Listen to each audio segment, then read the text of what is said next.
Hello, YNAB Nation. My name is Jesse Meekum from You Need a Budget. Yes, you do. And this is another Whiteboard Wednesday.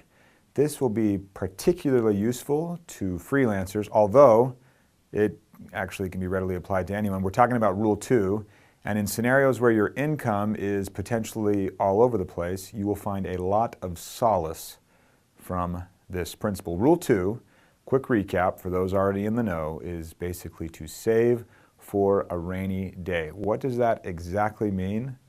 I've used a lot of my whiteboard today. It means that you take your large, less frequent expenses and you break them up into smaller monthly amounts. Let me give you the why first behind the rule. If I ask you to tell me your normal expenses, your monthly expenses, I might bait you. I might say, hey, tell me your monthly expenses, and you'll think cable, or rent, or mortgage, or gas, or groceries, right? You naturally will go toward the expenses that you pay on a monthly, regular basis. So maybe the blue is your gas bill, and the red is your mortgage, and the green is your cable, right? So fixed stuff, it's super easy, and you think, okay, here, this dashed line, these are my expenses. And as you look at your W-2 that's come in the mail, or you have this kind of aha moment where you're saying, I'm making pretty good money, this line represents that question of why aren't I getting ahead? And a lot of you, I know a lot of you have asked yourselves that question, why aren't I getting ahead? I seem to be making, as one person told me once, an adult salary, right? Why aren't I getting ahead?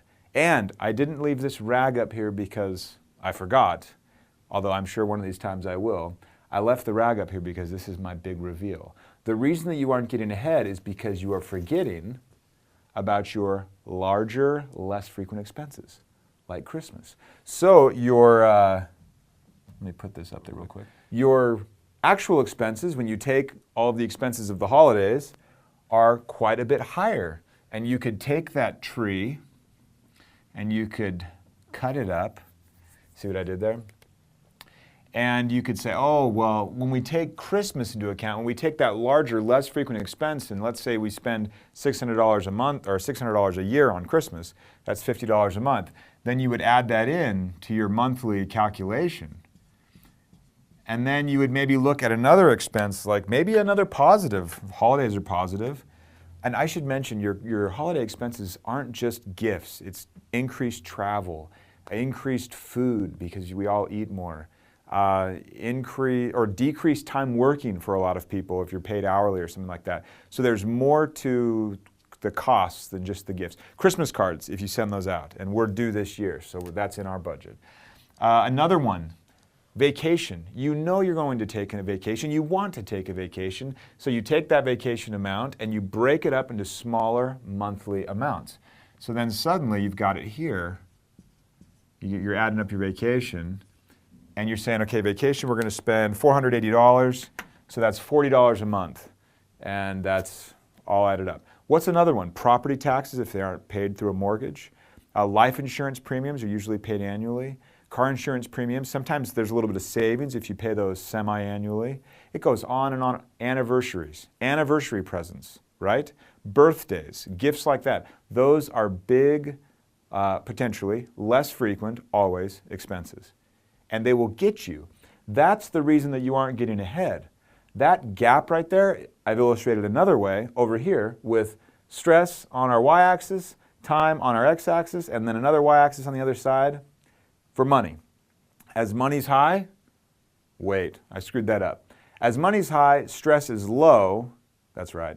And as the money's high, your stress is low, but when you dip down into that stressful area, that dashed line here, I'm calling like the financial edge, right? And we talk about this in our Getting Started class. You dip down into that, and that's maybe where you go into overdraft. Or that's where you put this emergency on your credit card, like holiday spending, sometimes people will do that. Or that life insurance premium that came due, you know you have to pay for it. You need that life insurance. It's a smart financial move, but there's no money in the checking account.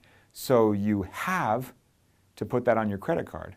And it's not because you want to make bad decisions, it's just that you haven't been operating with what we call your true expenses. So instead of this stressful scenario where you're dipping into overdraft or putting some expenses on the card down in the red, I'm proposing that you break up those larger, less frequent expenses into bite-sized monthly amounts, and you get things a little smoother. You never approach that financial edge. We'll talk with Rule 4, we'll talk in a couple weeks about buffering that up even more and stepping far, far, far away from the financial edge. But back to the true expenses. Now, you smart person, when you are looking at your true expenses, when you've tacked on the vacation, the annual life insurance premiums, the holiday spending, when you've tacked all that on, you then realize that your spending was not here at this dashed line, it was actually quite a bit higher. And this gap right here, that gap is what has kept you from getting ahead. That gap is what has forced your hand to go to the credit card, what's put you into overdraft mode. And it's been stressing you out, and it doesn't have to be that way. What we want you to do, we've talked about Rule 1, where you prioritize. Now we're adding more information into your prioritization exercise. We're saying, hey, instead of just prioritizing the here and now, we want you to also be looking ahead and kind of doing your future self a favor and saying, listen, those expenses also are applicable now because we want to make sure we're ready for them at that time. And that's really the ticket. That's the key, knowing your true expenses. And then because you are smart and because you make good financial decisions and because you know you need to buy that life insurance, right? Then it's not that you're putting it on the card, you're ready for it. You have the money when the bill arrives and you just pay it. It feels really, really good. And you find out when you have those true expenses, that number there, calculating all of your costs for the year, all of them, not just those monthly amounts. When you have that available, you make really good decisions.